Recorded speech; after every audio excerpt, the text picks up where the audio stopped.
Today, the Matt Walsh Show, as more comes out about Trump's attempted assassin and we learn more about what happened on that day, the story makes less and less sense. Something just isn't adding up. We'll try to sort through it today. Also, Trump announces JD Vance as his vice presidential pick. Biden tries to defend his own inciting rhetoric. Scientists now claim that climate change is messing with time itself. And in the wake of the assassination attempt, a number of conspiracy theories have taken hold on the left. Trump arranged to have someone shoot him in the head, they claim. But don't judge this theory until you hear the evidence, which is completely non-existent. All of that and more today on The Matt Walsh Show.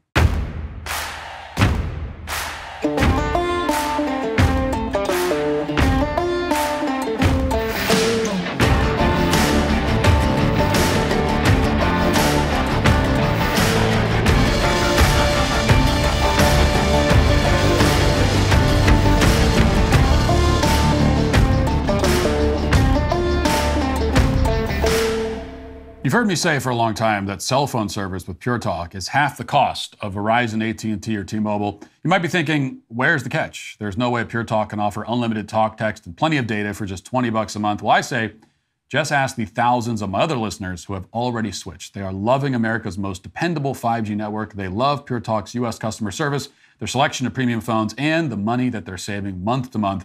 So what are you waiting for? It's time to start supporting companies who share your values, like creating American jobs and supporting our veterans. It's time to switch your cell phone service to Pure Talk. Plus, with no contract and a 30-day money-back guarantee, you have nothing to lose. Visit puretalk.com/Walsh to upgrade your cell phone service to America's most dependable 5G network and save an extra 50% off your first month. That's puretalk.com/Walsh today. 72 hours after an assassin shot and nearly killed Donald Trump in Pennsylvania, here is the official story so far. A random 20-year-old acting completely alone walked within 150 yards of a presidential campaign rally with a rifle, climbed onto a rooftop in full view of Secret Service snipers, set up his shot, and fired without anyone intervening and with no help from anyone. This 20-year-old is also so politically radical as to an attempted assassination, and yet not radical enough to have ever posted any political writings or commentary on any social media site ever in his life.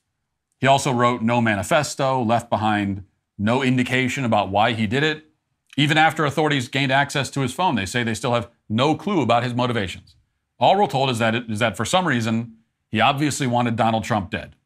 There's just a handful of videos of the shooter circulating, including one in which he makes some weird sexual joke, and one in which he appears briefly in a Black Rock video featuring his high school classroom. Other than that, it's as if he never existed. As far as we can tell, this man's last and only political act before attempting to kill the Republican candidate was to register as a Republican, reportedly. Oh, and apparently there were Trump signs outside of his parents' home, we're now told, where he was living. Watch.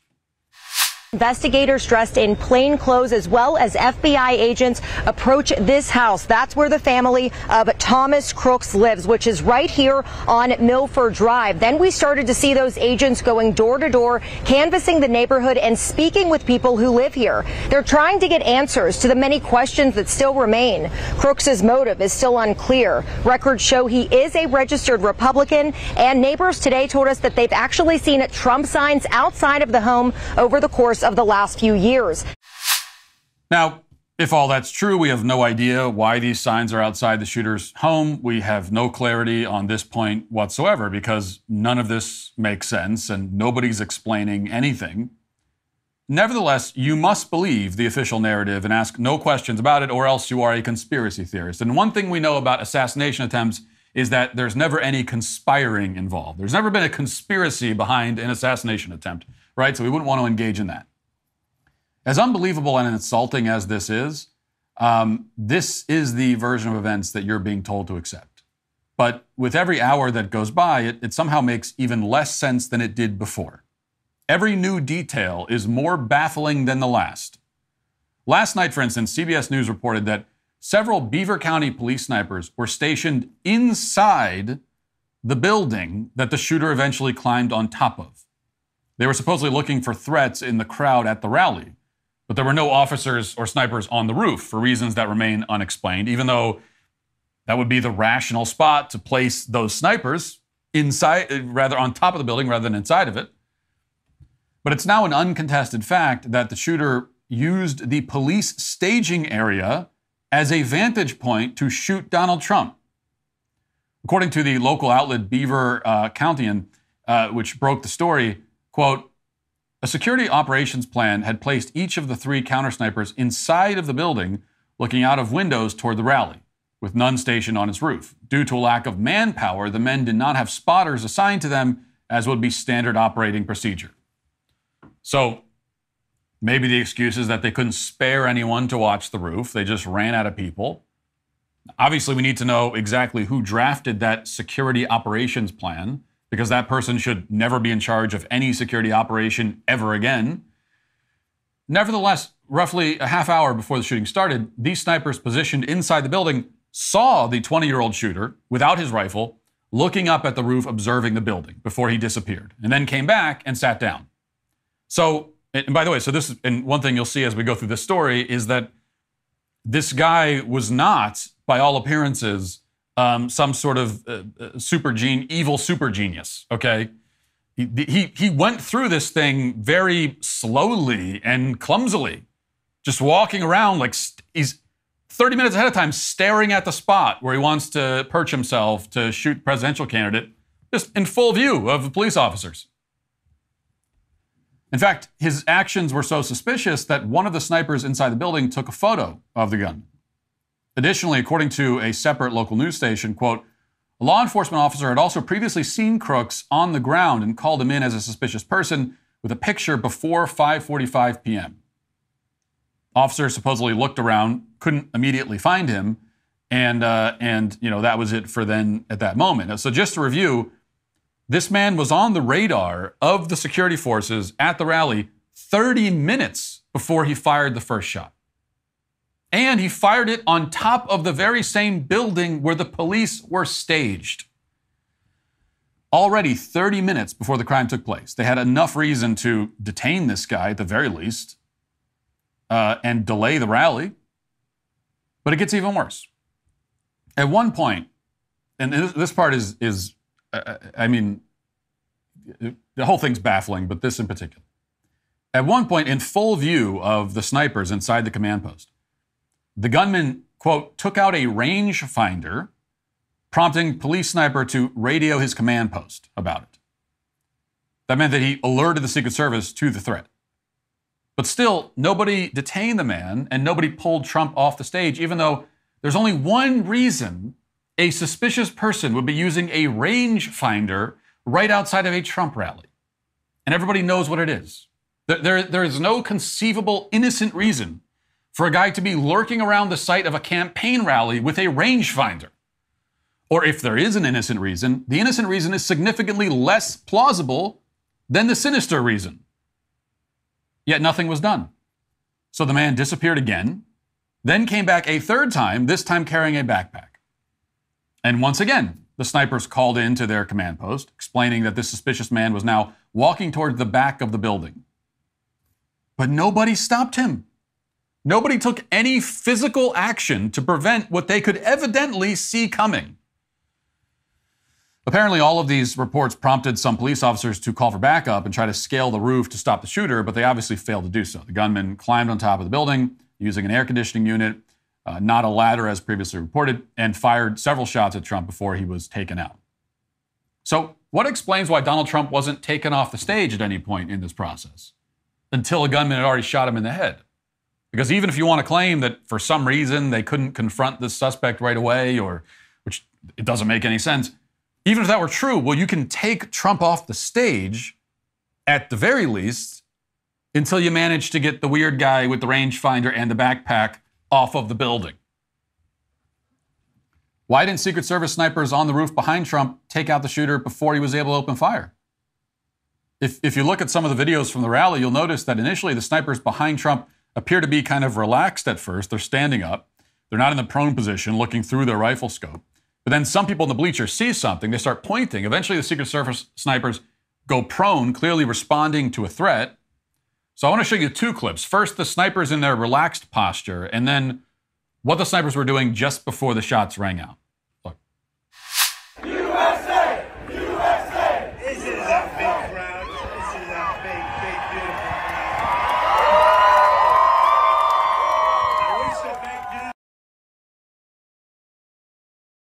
Make sure we take back the White House, because if we do, we're going to make America better than ever before. We're going to make it, and it's not easy, because we have millions and millions of people in our country that shouldn't be here. Dangerous people, criminals. We have criminals. We have drug dealers. We have people that should not be here, and it's much tougher than if it happened. We had the strongest border ever. In recorded history, we had the best border. In fact, if they could ever put up a chart, I don't know if they could do it. You go on told, and if you want to really see something that said, take a look at what happened. I'm told, and if you want to really see something that said, take a look at what happened. Right there. I think they hit him because the guy he looks dead. So this is a much more serious failure than we were told it was. This is not a case of the Secret Service somehow failing to notice the shooter. They clearly knew he was there, or that some potentially imminent threat was very close to the stage. We know that from the video. We know it from the reporting. At a minimum, they had reason to think that Trump was in imminent danger. They had very good reason to think that. But they essentially did nothing in response. They let Trump take a bullet to the head before they addressed the threat in any way. Now, according to the Biden administration, we should not be outraged or concerned about any of this. Yesterday, the head of the DHS, Alejandro Mayorkas, explained that he has, quote, 100% confidence in the director of the Secret Service, who he oversees. Watch. Does the president have confidence in the Secret Service director after Saturday's failures? I have 100% confidence in the director of the United States Secret Service. I have 100% confidence in the United States Secret Service. And what you saw on stage on Saturday with respect to individuals putting their own lives at risk for the protection of another is exactly what the American public should see every single day. It is what I indeed do. Now, just to remind you, this is the same Alejandro Mayorkas who claims the border is completely secure. And now he's saying that he has 100% confidence in the director of the Secret Service 3 days after the Secret Service allowed the leading presidential candidate to take a headshot from a rifle while he delivered a speech on stage. The only conceivable way you'd have 100% confidence in this agency and the people who lead it is if you're fine with the outcome of Trump getting shot at. I mean, at this point, it's not really a conspiracy theory to say the Biden administration apparently thinks that Saturday's assassination attempt was acceptable. They're coming right out and saying it to our faces. If it was unacceptable, they would fire the people who allowed it to happen, but they aren't. I mean, saying you have 100% confidence in the Secret Service after an incident like this, it's like looking out over the wreckage of a collapsed bridge and declaring that you have 100% confidence in the engineering team that designed it. 100% confidence, not even like 90% confidence or 73% confidence. Their utter and total and catastrophic failure has not lost them even 1 percentage point of confidence in your book. And it's not just the DHS secretary saying this. Last night, Joe Biden was asked by Lester Holt about the director of the Secret Service. He made it clear he has no problem with the director's performance. He also made it clear he has no idea who the director is because he said, I've heard from him, even though the director of the Secret Service is a woman. Watch. Is it acceptable that you have still not heard, at least publicly, from the Secret Service director? Oh, I've heard from him. But have you heard from her publicly? Publicly. I've sat down in a situation room downstairs with the Secret Service, the FBI, the national security agencies, the Homeland Security, all the major elements. So Biden may not be sure who the director of the Secret Service is, but he's sure that he or she or whoever is doing a great job, as evidenced by the fact that her agents nearly got his chief political rival killed. And of course, because no one in the Biden administration has any shame whatsoever, the Secret Service director has said that she has no intention of stepping down. You know, it's just like the pullout from Afghanistan, which directly resulted in the deaths of several U.S. service members. Nobody resigned after that debacle. Nobody was fired. Nobody in the government seemed to care, frankly, and we're seeing that repeat after the single most significant security failure by the Secret Service since the attempt on Ronald Reagan's life. Actually, it's worse than that. I mean, based on everything we know now, we can say with a high degree of confidence that this is the worst security failure by the Secret Service in its history. Okay, it first was put in charge of protecting the president in 1901. And this is the worst we've ever seen since 1901. But no one in any position of authority in the agency or outside of it will be held accountable in any way whatsoever. This is why our system of government has lost all the trust the public may have had in it at one point. There's no sense of accountability, no sense of responsibility. If anything, these people are embracing their failures, almost as if they wanted them to happen. Which means we'll never be told the truth about what happened in Butler, Pennsylvania on Saturday. We'll never be given the full story of how it happened, why this guy was allowed to do this, or who this guy even is. And the thing is, even if we are someday given all that information, there will still be no reason for any of us to believe it. Now let's get to our 5 headlines.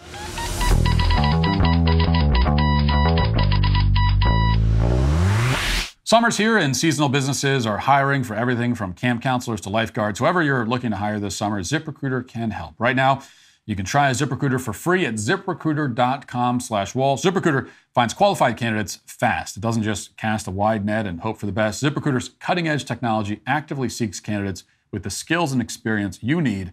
Once you've reviewed your list of qualified candidates, you can invite your top choices to apply. This streamlined process encourages them to apply sooner, allowing you to fill that role faster. Lots of seasonal businesses are hiring right now, so gear up for the summer with ZipRecruiter's high-speed hiring tools. See why 4 out of 5 employers who post on ZipRecruiter get a qualified candidate within the first day. Just go to this exclusive web address right now to try ZipRecruiter for free, ziprecruiter.com/Walsh. Again, that's ziprecruiter.com/Walsh. ZipRecruiter, the smartest way to hire. Okay, not to repeat myself, but talking about the Secret Service director, this did just come in as I'm filming. Just came across my desk, and this is the Daily Mail. Secret Service director gives bizarre reason why an agent wasn't on the roof where gunman Thomas Matthew Crooks opened fire on Trump as he rejects calls to resign. Embattled, we just talked about her rejecting the calls, but in terms of, as far as what is the excuse? Like, why didn't you have anyone watching that roof? Why wasn't anybody on the roof? We now have her answer to that, such as it is. Embattled Secret Service head Kimberly Cheadle has revealed the fateful and bizarre reason why her agency failed to put an agent on the roof that gunman Thomas Matthew Crooks used to carry out an assassination attempt on Donald Trump. She says, quote, get a load of this. That building in particular has a sloped roof at its highest point. And so, there's a safety factor that would be considered there that we wouldn't want to put somebody up on a sloped roof. And so, the decision was made to secure the building from inside. That's what she's going with. That it was a sloped roof. And so they couldn't put agents on top of it. Now, where do you even begin with an excuse like this? We're supposed to believe that trained snipers cannot be trusted to be on a slightly sloped roof without falling off and breaking their necks. I mean, we're not talking about the Empire State Building, okay? It's a slightly sloped roof. It's like a very you couldn't even slide down it if you tried to. You have to scoot yourself down. You wouldn't just slide off of it. So we're supposed to believe that trained snipers who are trained enough that they're being entrusted with security at a presidential campaign rally, that they can't get on a sloped roof. I mean, is this how it works out in the field?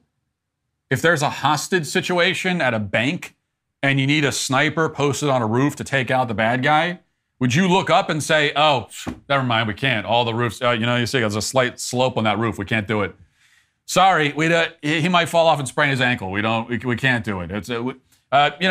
We can only save hostages if they're surrounded by flat roofs. It's really only a flat roof situation is what we can do. I don't think it works that way. In fact, I know it doesn't work that way because, as Colin Rugg on Twitter has pointed out, the snipers who were behind Trump during the rally, the ones who didn't take out the bad sniper before it was too late, they are on a sloped roof. Okay, so you already have security agents on sloped roofs at this very rally. And yet that particular sloped roof you couldn't be on because it has a slope. It's so brazen. The excuses are so brazen and so insulting to our intelligence that they leave you, once again, with no good options when you're trying to interpret all this and figure out what's really going on. And the refusal to be accountable, right? The refusal to admit any fault. That refusal is so extreme and so obsessive that what she's really telling us now, what the head of the Secret Service is telling us, Kim Cheadle, is that there's nothing she would do differently, even after the fact. Okay, with the benefit of hindsight, this woman apparently cannot identify a single thing she would have done to prevent a presidential candidate from getting shot in the head. When you have someone show up at a presidential campaign rally to attempt an assassination, who's wandering around the site with a backpack and a rangefinder for 30 minutes, and then perches himself on the roof of the building where police are stationed, that the head of Secret Service looks at that scenario and there's nothing she would have done differently. That's it. There's nothing we could have done. It was totally outside of our control. So again, no good options. Either this woman, Kim Cheadle, is such a lying piece of garbage. Okay, such a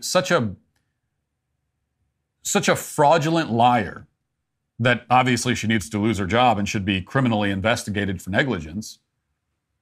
Or she's so incompetent. She is so stupid and incompetent that she genuinely looks at this situation and scratches her head and says, I don't know, what could we have done? There's, all the rest of us who we're not in the Secret Service, we have no experience with any of this at all. We can look at the scenario and we can identify like 50 different things you could have done to stop this from happening. We can identify 50 different things you could have done before the rally. We can identify 50 different points in that 30-minute window when you could have prevented it from happening. So we can do that, and yet she cannot. Or she can, but she refuses to. So either she's just incompetent and stupid to an inconceivable degree, or she's a liar. I tend to think it's a bit of both. So I go with you got a chocolate and vanilla choice here. I go with the swirl. We don't need to choose, because I think that she's definitely incompetent and very stupid, but she's also a liar.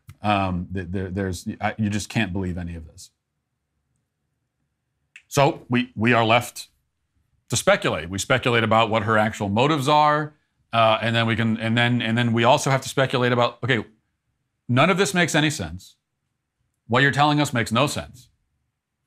You're giving us reasons why the agents on the ground did not act, and those reasons don't make any sense. So we're still at square one here. And we're asking ourselves, okay, well, those can't be the reasons. That makes no sense. The roof is too sloped. The roof is too sloped. That doesn't make any sense. So we have to ask ourselves, like, what was the real reason? That's not the real reason. What is it? As I said at the top, I think we'll never be given the full answer to that question. All right, big political news breaking yesterday right after we finished filming the show. Daily Mail reports Donald Trump picked Ohio Senator JD Vance as his running mate on Monday afternoon, choosing a grassroots favorite ahead of more seasoned political operators. The former president left it until the last possible moment, using all his showman skills to leave the world guessing before opting for 39-year-old Vance. Trump made his announcement on Truth Social, saying, as Vice President, JD will continue to fight for our Constitution, stand with our troops, and will do everything he can to help me make America great again. This was a great pick, in my opinion. I think Vance accomplishes all of the things that a vice president, especially one for Donald Trump, needs to accomplish. And that begins now with assassination insurance. You could just look at the reaction from Trump's opponents, and you can see it. They hate Vance. They hate him at least as much as they hate Trump.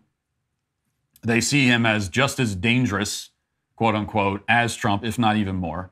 So you take Trump out and you're stuck with President Vance. Now, that's not going to be an appealing option to Trump's enemies. It doesn't guarantee they won't try it anyway, but it does give you some insurance there. And Vance is a great pick even aside from all that. He's a talented politician, charismatic figure, articulate, consistent defender of the MAGA agenda, America First guy, someone you could pass the torch to. And not to get ahead of ourselves, but he'll be a formidable candidate in 2028. In fact, the Republican bench is shaping up pretty well. You got Vance, DeSantis, Vivek, Youngkin. So these are young, talented guys, conservative. For the first time in my lifetime, I think we can say that the Republican bench is more talented than the Democrat bench, especially when the Democrat bench consists of Kamala Harris and Gavin Newsom and nobody else. Gretchen Whitmer, I guess, is the other one. But we are told that in Vance's case, he has some baggage. Baggage, we're told. And the baggage is that in 2016, 8 years ago, if you can believe this, he didn't like Trump. He wasn't a Trump guy 8 years ago. Here's Politico reporting on that. In the year before Trump took the Oval Office, Vance, who once described himself as a never Trump guy, was quick to criticize the former president, using words like idiot and even Hitler to describe Trump. Since then, Vance said that he regrets his past criticism of Trump, especially during his contentious Republican Senate primary in 2021. The Ohio senator who got Trump's endorsement in the primary has also since called Trump a great president. But before the endorsement that helped him grab a Senate seat, here are 5 things the vice presidential pick said about Trump. I'm a never Trump guy, Vance said in an interview with Charlie Rose in 2016 while publicizing his memoir, Hillbilly Elegy. I never liked him. As someone who doesn't like Trump myself, I understand where Trump's voters come from, but I also don't like Trump himself, and that made me realize that maybe I'm not quite part of either world totally. Also included in the ads for Club for Growth, Action, and USA Freedom Fund were some of Vance's since deleted tweets criticizing the former president. My God, what an idiot, he wrote in one of his tweets. In a private Facebook message in 2016, Vance questioned whether Trump would be America's Hitler or just a cynical asshole like Nixon, et cetera and so forth. Those are the that's going to be the one of the primary attacks on Vance right now, and it has been that he said those things because Vance didn't like Trump 8 years ago. That's the scandal here. And I always think it's funny when people try to use this kind of ammunition, because what is the ammunition exactly? Like, what is the attack? That his views have changed to some extent over the course of nearly a decade? That he doesn't hold all of the exact same opinions now that he did 8 years ago? Doesn't that make him just human? Doesn't that make him a human being? I mean, does any human on earth today hold all of the exact same opinions now that they did in 2016, whether about Trump or anyone else or anything else? And if so, if that's the case for you, if you can do a survey of all of your opinions and say, oh yeah, they haven't changed at all since 2016, then that's embarrassing for you. It shows that you are entirely closed off from receiving new information. You're not going to adjust your views on anything. It shows that you're not engaged in any critical thinking. You're not a reflective, thoughtful person in that case. Now, if with that said, if somebody has completely and fundamentally changed their core beliefs, right? If they've totally switched right down to the core everything that they say they believe, well, I mean, that could be okay also. People go through conversion experiences, and if they're converting from the bad thing to the good thing, then that should be celebrated. And that can also be a sign of critical thinking. But at least in that case, it's something that you should have to explain, especially if you want to hold political office. If you've completely changed everything you believe, then there are questions that people should ask about that. You should be able to tell the story of your political conversion. And again, especially if you want to be some kind of a leader, you need to be able to demonstrate that not only was it sincere, but that you now are, that you didn't just arrive at these opinions 6 hours ago. That you have, yes, your views have changed dramatically and drastically and at a fundamental level, but you are now, firm in your beliefs and all of that. You have to prove that you're not just a fraud kind of shifting with the winds, flip-flopping back and forth and so on. But a person whose core beliefs have remained basically intact while changing their views about things on the peripheral, such as changing their opinion about a politician like Trump, and this is the case for JD Vance, well, in that case, there's not even a lot to explain there. Like, that's, again, just being a normal, thoughtful human. And I'm in this boat myself. My core values and beliefs have remained basically unchanged my whole adult life because I really believe in them, and I happen to think they're true fundamentally. But all of the opinions and perspectives kind of surrounding them, the stuff that's closer to the surface, you have your core beliefs, and then a lot of the peripheral opinions, it's really like, how do you apply those beliefs and all that sort of thing. And that stuff, yeah, that changes. That's changed for me in some cases somewhat dramatically over the course of the last 10 or 15 years, which is why it's funny when people do this to me, right? They do this to everybody if you're in public, any kind of public forum. For me, they'll dig up some blog post from 2014 or something, and they'll say, oh, yeah? Well, if you say this now, then why were you saying this other relatively different thing 10 years ago, huh? What's up with that? Hey, look at this. Here's something you said in 2012. A bit different, but you're singing a different tune now, aren't you? Apparently, your perspective as a 38-year-old man with 6 kids is somewhat different from your perspective when you were a 26-year-old man with no kids. What's going on? What are you learning and changing and growing? Con artist, grifter. So you get a lot of that, and it's very, very stupid. Especially when, again, we're talking about the opinions closer to the surface. And something like, how do I feel about this guy, Donald Trump? That is an opinion closer to the surface. It's not a core belief, okay? Your view, at least it shouldn't be. Your view on Donald Trump as a person and as a political candidate is not a core belief at your soul. That is more, you have your core beliefs, and then really, especially when Trump first came on the scene, the big question was whether he aligns with those beliefs, whether you can trust him. I mean, all that, that's what the question was. And the fact that Vance has changed his view on that is just, doesn't mean anything. I mean, it's not, it's not even, it shouldn't even be worth talking about, really. And if we learn anything from it, actually, it's that, and this is something we've seen time and time again with Trump, to his credit, which is that he really doesn't hold a grudge. He holds a grudge less than anyone we've ever seen in politics. Because we've seen exactly this. You could have someone who has attacked Trump in quite strident terms for a long time, and they change their opinion, and Trump will embrace them. You know, he doesn't hold it against them. Everybody else, right, is going to Vance and saying, well, why did you say that 8 years ago? But Trump has already moved past it. As mentioned, Biden was interviewed by NBC on Monday. He was asked about recent comments where he said that Trump should be put in the bullseye. That's what he said. Watch how he responds to that. Here it is.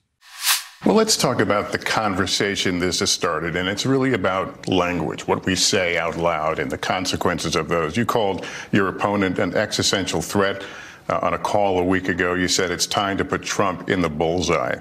There's some dispute about the context, but I think you appreciate that. I didn't say crosshairs. I was talking about focus on. Look, the truth of the matter was, what I guess I was talking about at the time was, there's very little focus on Trump's agenda. Yeah, the term is bullseye. It was a mistake to use the word. I didn't say crosshairs. I meant bullseye. I meant focus on him. Focus on what he's doing.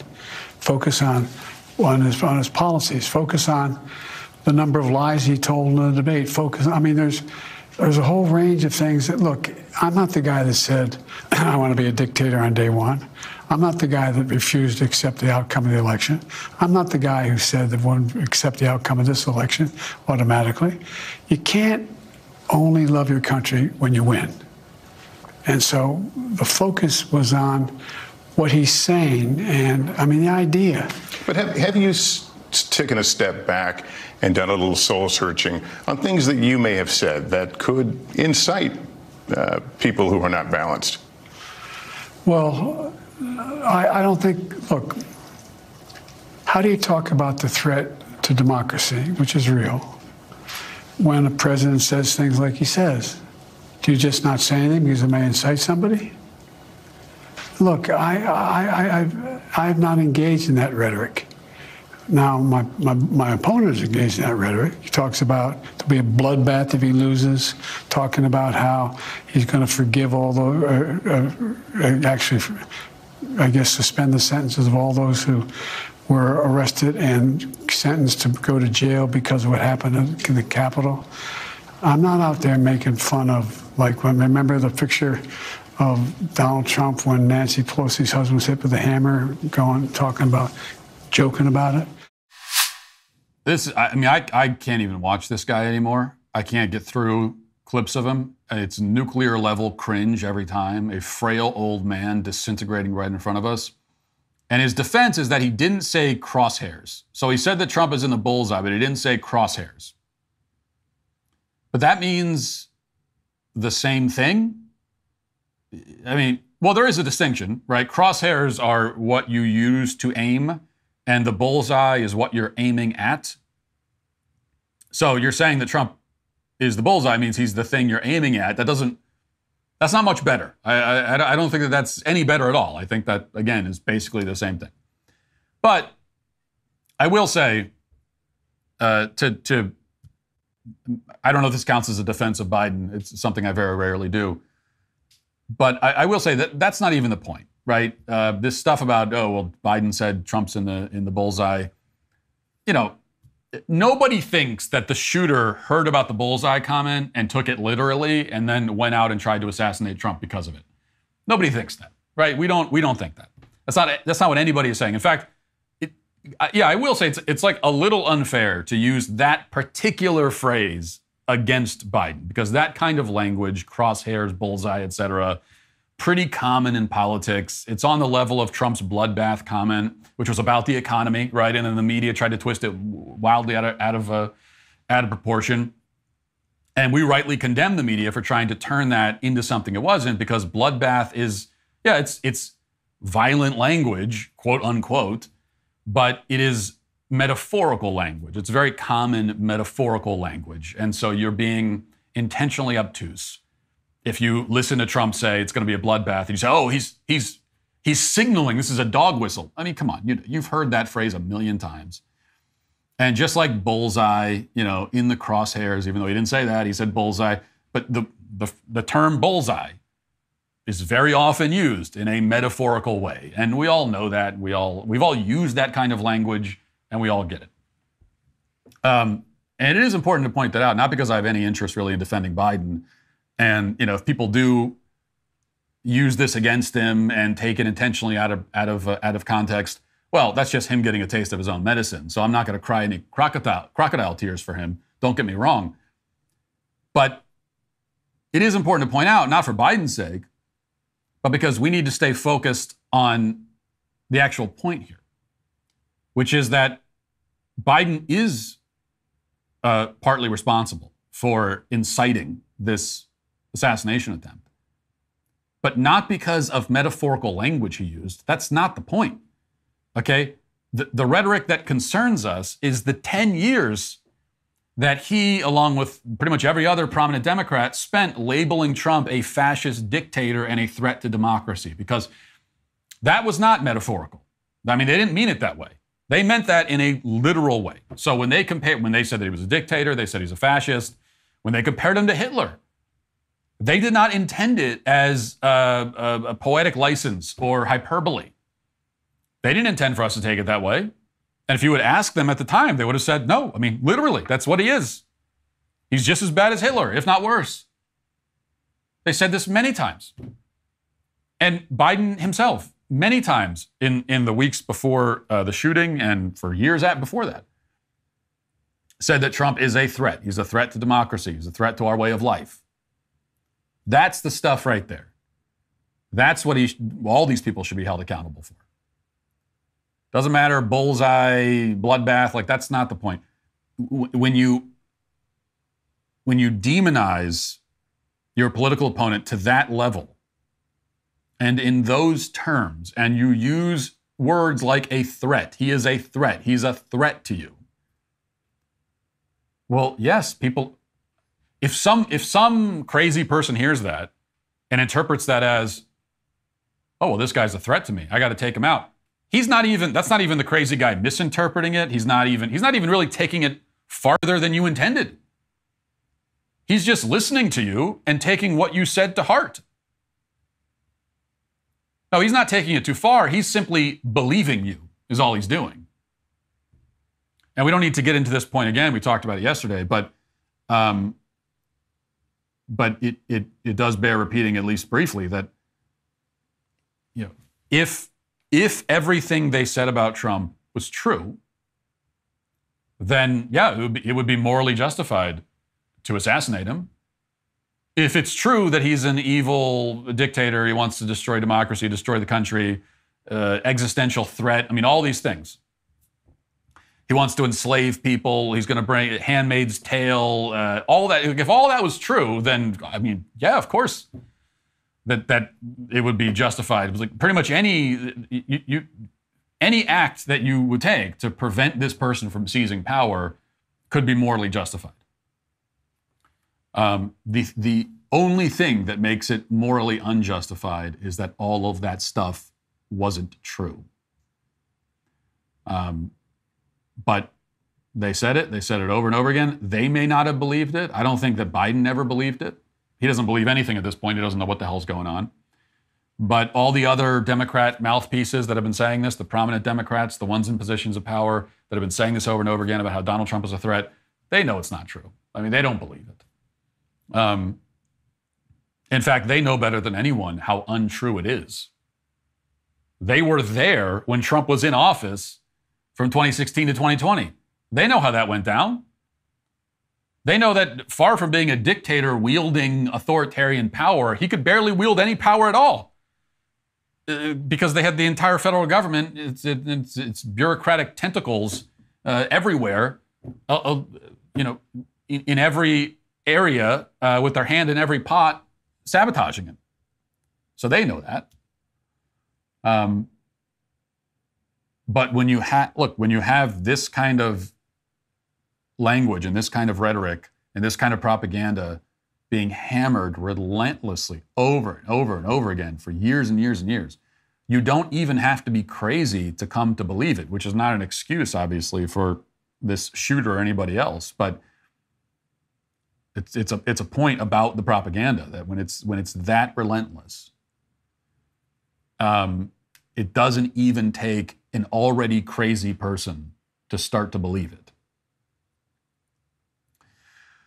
Speaking of relentless propaganda, climate change is another example of that. So I just want to read this headline to you. Okay, here's the headline.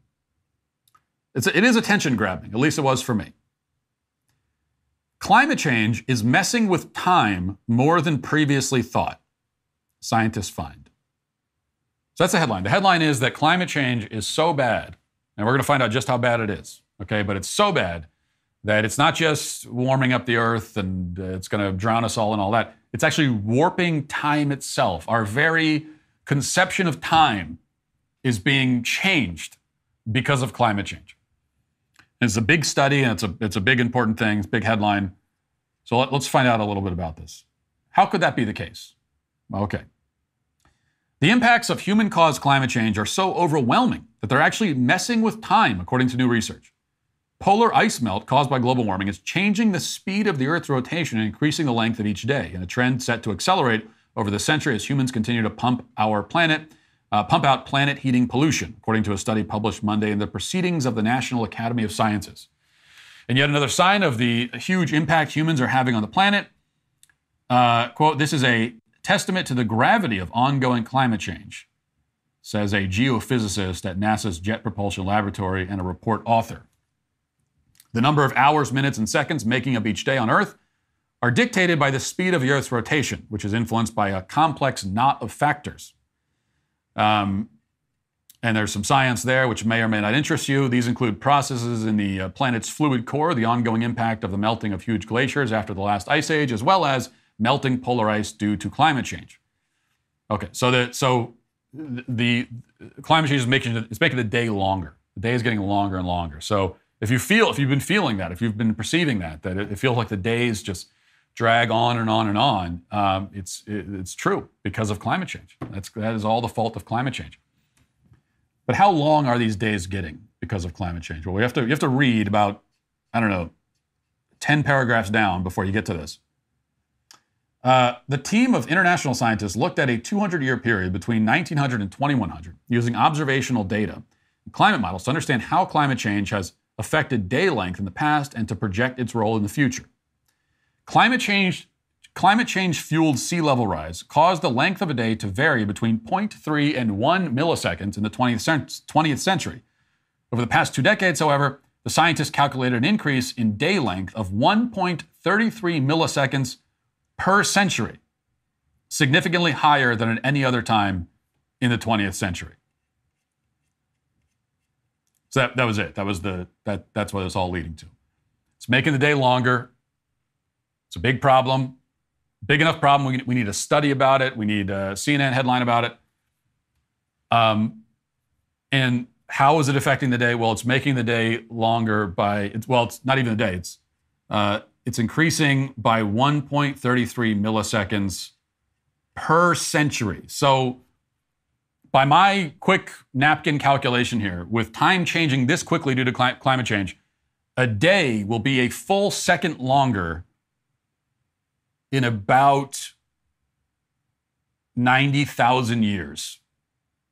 Right? I think that's how it works out. So 90,000 years from now, people, if there's any people left on Earth, are going to be days will be eternal. They're going to linger on forever. The day will never end. Days will drag on and on and on for a full second longer. They'll have to endure that additional second per day in 90,000 years about. But this is actually a perfect example of what we were just discussing, that it may seem like you have to be crazy to believe in all the apocalyptic predictions that we hear constantly about climate change. It may seem like only a nutcase would believe this stuff, but that's not true. All you have to be is someone who is surrounded by the propaganda all the time, has no real doesn't have anyone in their life who's a voice of sanity, not anybody that they listen to anyway. And on top of that, be someone who's not exactly a critical thinker. That's all. And that describes like a lot of people. You don't have to be a maniac. And if you're in that group and you see a headline like this, and of course you don't read on, you don't keep reading and do the math and all that. They don't want you to do that. You just the headline's all you need. That it's even affecting our perception of time. That's how bad climate change is. An entire second in 90,000 years. Pretty bad stuff. Grand Canyon University is a private Christian university located in beautiful Phoenix, Arizona. GCU believes that our Creator has endowed us with certain unalienable rights to life, liberty, and the pursuit of happiness. They believe in equal opportunities and that the American dream is driven by purpose. GCU equips you to serve others in ways that promote your flourishing, which will create a ripple effect of transformation for generations to come. Whether you're pursuing a bachelor's, master's, or doctoral degree, Grand Canyon University's online, on-campus, and hybrid learning environments are designed to help you achieve your degree. GCU has over 330 academic programs as of September 2023. GCU will meet you where you are and provide a path to help you fulfill your unique academic, personal, and professional goals.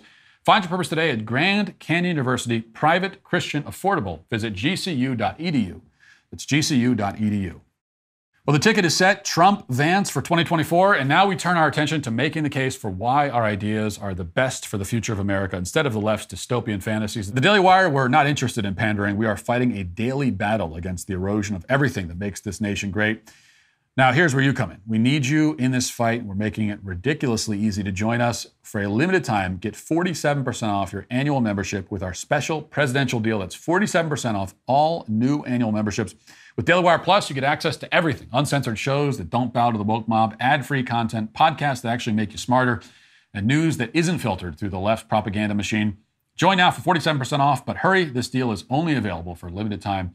Go to dailywire.com/subscribe. It's dailywire.com/subscribe and join the fight now. Now let's get to our daily cancellation.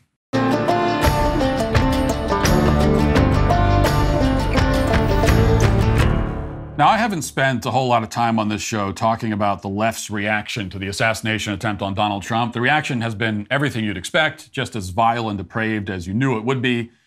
There's been a lot of stuff like this. Here's Jack Black's bandmate, Kyle Gass, at a concert in Australia making a wish on stage. Watch. Happy birthday, and make a wish, Canada. Don't miss Trump next time.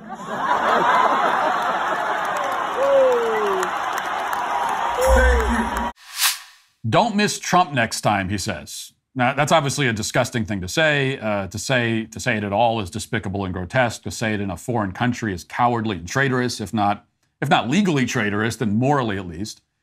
But and they've since apologized for that and backtracked and everything. And now that they're shutting down their tour because of it. All that's to be expected. But it was said, and it's actually not shocking though.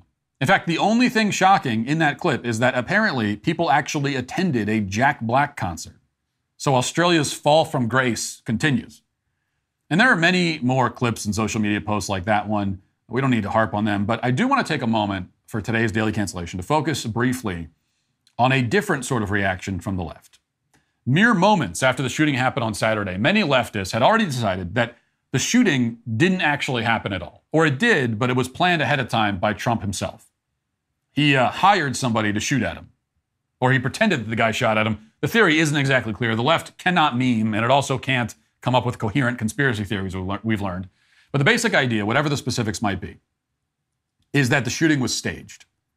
In fact, this idea is so popular that the word staged was trending nationwide immediately after the shooting. The Guardian reports, quote, soon after a bullet grazed Donald Trump's ear, the conspiracy theory hashtags started appearing. Social media discourse on the shooting was immediately punctuated by hashtag staged, hashtag fake assassination, hashtag staged shooting, as a familiar refrain took hold. Don't trust what they tell you. One post on X with the hashtag staged queried whether a bullet really tore past Trump's ear. It's been viewed more than 500,000 times. Quote, if it grazed him, then where did the traveling bullet go as it would have continued flight towards those people, it asked. Much of the skeptical commentary relies on analyzing images and footage taken by official media outlets at the Pennsylvania rally. Another tweet from an account critical of Trump had said, quote, or had 2.1 million views as of Monday, although it did not carry one of the hashtags that proliferated around the internet from Saturday into Sunday. Quote, a presidential candidate got shot in the face, and our collective reaction as a country was to laugh because nothing has ever looked so fake, it said. Now, I don't know a single person whose reaction was to laugh, but then again, I'm not a sociopath, and I don't surround myself with sociopaths. For a more detailed explanation of the staged theory, you can, of course, turn to TikTok, which is full of videos from self-appointed crime scene analysts who have determined that this shooting could not have actually happened. Or if it did, it had to be Trump behind it. Here's one. Watch. I mean, it's a little weird, that this is America and shooters don't miss unless they're hired to. People often flee the scene of a shooting, but these people did not. Instead, they crouched down, not enough to protect themselves, just enough so they could keep recording. And when they saw that the Cheeto Puff was okay, they erupted into applause, and the Secret Service still did not rush him off a stage because there was no active threat perceived, even though it had not been declared that the shooter had been apprehended. And I'm just wondering something that I can't say out loud.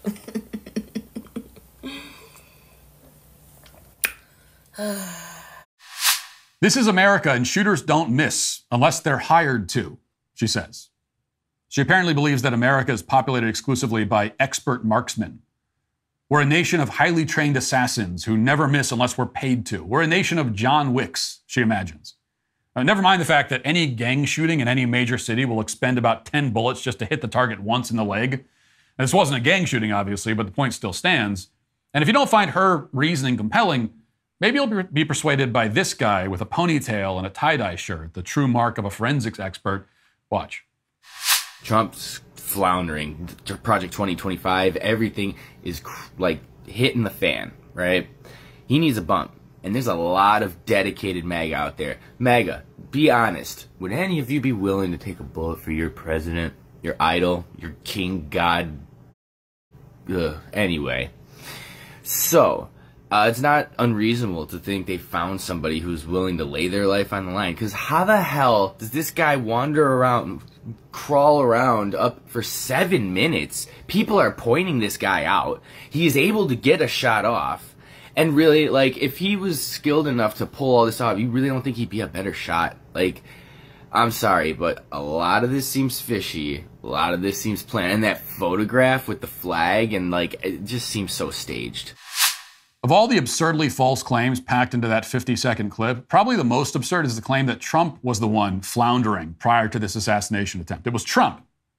I mean, the Biden campaign had just endured 2 weeks where the top headline on every news channel and in every publication was that their candidate is senile and unable to perform the basic functions of the office. So if anyone was desperate and likely to do something drastic, it was them. And yet this conspiracy theory is pervasive on the left and has gone far beyond the boundaries of TikTok and Twitter. The YouTuber James Klug went out into the real world and asked random liberals what they think about it. And let's just say that the idea that TikTok and Twitter aren't real life has taken a major blow. Watch. It's a false flag. False flag? Yeah, false flag. Somebody died and 2 people injured. What do you think about that? False flag. False flag. I thought it was magnificently staged. It was professionally done. It almost looked real. Wait. Staged by who? Oh, by Mr. Trump, of course. I think this whole thing is staged. You think it was staged? Yeah. It depends on everybody's view. Yeah. View of the assassination attempt? What do you think? Does it kind of depend on where you're standing, whether or not you agree with the assassination attempt or disagree with it?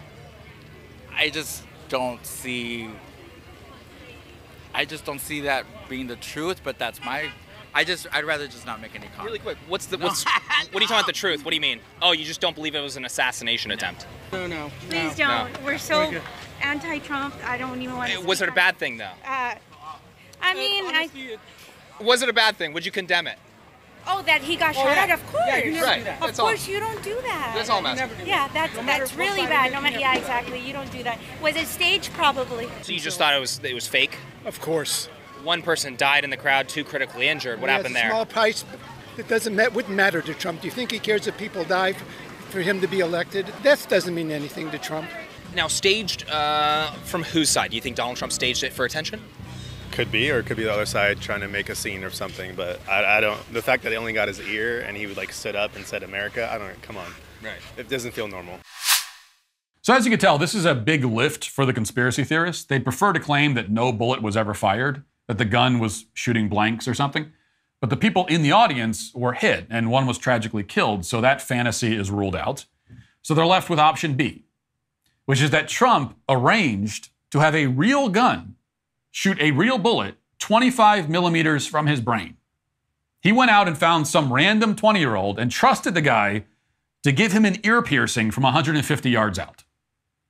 Of course, the funny thing is that if Trump really did this, which, as anybody with an IQ above freezing already knows he didn't, it would still mean he's incredibly brave. I mean, it would mean that he's an evil, conniving villain, yes, but certainly the bravest evil, conniving villain in history.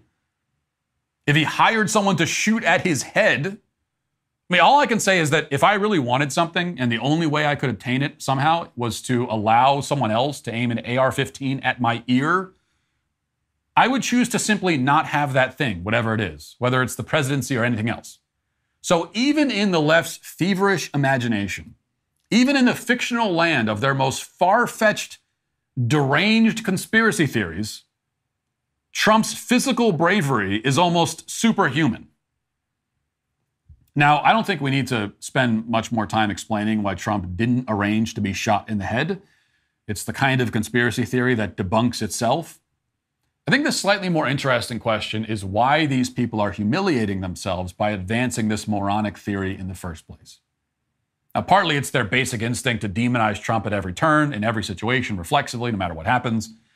We know that. But at a deeper level, I think these people can't wrap their minds around the fact that Trump responded with such dignity and courage in such a harrowing circumstance. Because they know that if they were in his shoes, if someone shot at them, they would crumple into a ball. They would hyperventilate, cry uncontrollably. They cannot accept that anyone could respond differently, least of all Donald Trump. And maybe deeper still, they recognize that this is a defining moment for Donald Trump. It is no doubt the defining moment of his life. And he defined himself in that moment as someone who was brave and admirable.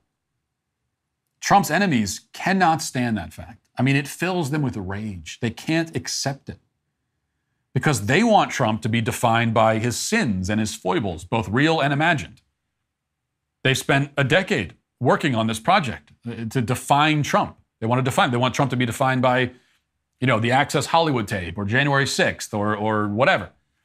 They've worked again for a decade to define him in the most negative terms possible. And then this happens, and all of that work goes to waste.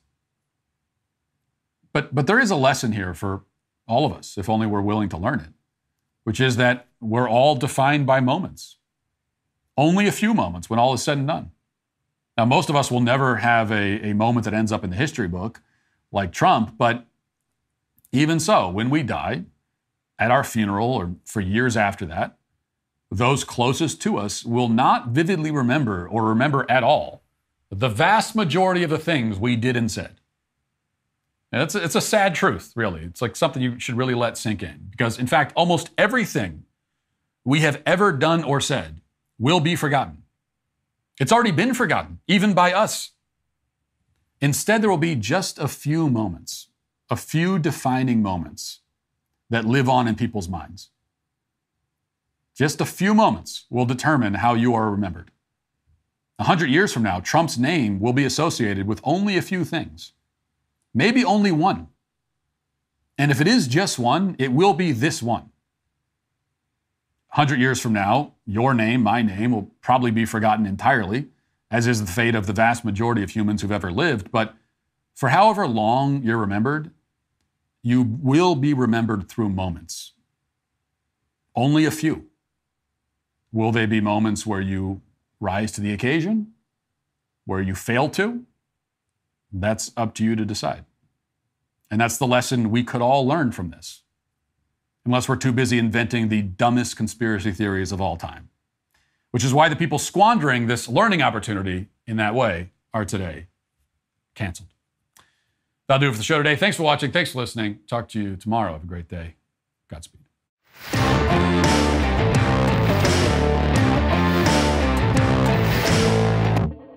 John Bickley here, Daily Wire Editor-in-Chief. Wake up every morning with our show, Morning Wire, where we bring you all the news that you need to know in 15 minutes or less. Join me and my co-host Georgia Howe for daily coverage of all the biggest stories on Morning Wire.